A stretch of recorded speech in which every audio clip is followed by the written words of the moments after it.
നിങ്ങൾക്കൊരു കേൾവിക്കുറവ് വരികയാണ്. ഓക്കെ, കേൾവി പരിശോധിച്ച് കളയാം. നിങ്ങളൊരു ക്ലിനിക്കിൽ പോയി അവിടെ ഒരു ഓഡിയോളജിസ്റ്റിനെ കണ്ടു, കേൾവി പരിശോധിക്കുകയാണ്. ഓക്കെ, കേൾവിക്കുറവുണ്ട്, അദ്ദേഹം ഒരു ഹിയറിംഗ് എയ്ഡ് റെക്കമെൻഡ് ചെയ്യാണ്. ഹിയറിംഗ് എയ്ഡ് മേടിച്ച് വയ്ക്കുമോ? ഓക്കെ, എല്ലാ കേൾവിക്കുറവിനും നമ്മൾ ആദ്യം ചെയ്യേണ്ടത് ഹിയറിംഗ് എയ്ഡ് മേടിച്ച് വയ്ക്കുക എന്നുള്ളതല്ല. ഓക്കെ, നമുക്ക് പണ്ട് മുതലേ ഉള്ള ഒരു കേൾവിക്കുറവാണ്.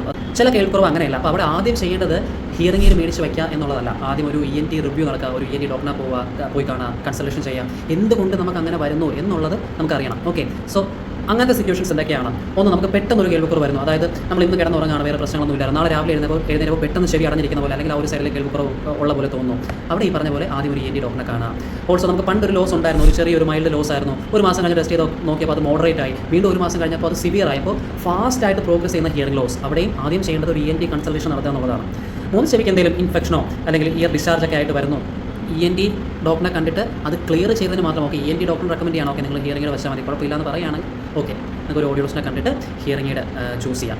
ഓൾസോ ചെവി വേദന, അല്ലെങ്കിൽ നിങ്ങൾക്ക് പെട്ടെന്ന് ചെവിയിൽ നിന്ന് മൂളക്കം കേൾക്കുന്നു, ടിനൈറ്റസ്, ആ ഒരു സിറ്റുവേഷൻസിലെല്ലാം ആദ്യമേ ചാടി കയറി ഹിയറിംഗ് എയ്ഡ് മേടിച്ച് വയ്ക്കുക എന്നുള്ളതല്ല. ഒരു ENT ഡോക്ടറെ കണ്ടിട്ട് അവിടെ എന്തുകൊണ്ട് എനിക്ക് അങ്ങനെ സംഭവിക്കുന്നു അതിനൊരു കൺഫർമേഷൻ കിട്ടിയതിന് ശേഷം മാത്രമേ ഈ പറഞ്ഞ പോലെ ഹിയറിംഗ് എയ്ഡ്സ് ആ ഒരു കാര്യത്തിലോട്ടൊക്കെ നമ്മൾ ചിന്തിക്കാവുള്ളൂ. Okay, so yes.